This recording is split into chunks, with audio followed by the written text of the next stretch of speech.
Dodi Sudrajat dan istrinya, Puput, ditantang oleh Faisal, ayah Bibi Andriansyah, untuk mengurus Gala Sky.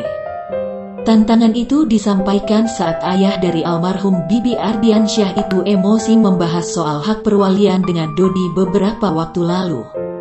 Dengan nada yang agak tinggi, Dodi mengulangi ucapan dari Faisal soal kesanggupannya mengasuh Gala. Puput mengatakan saat itu ia ingin langsung membawa Gala bersamanya dengan Dodi.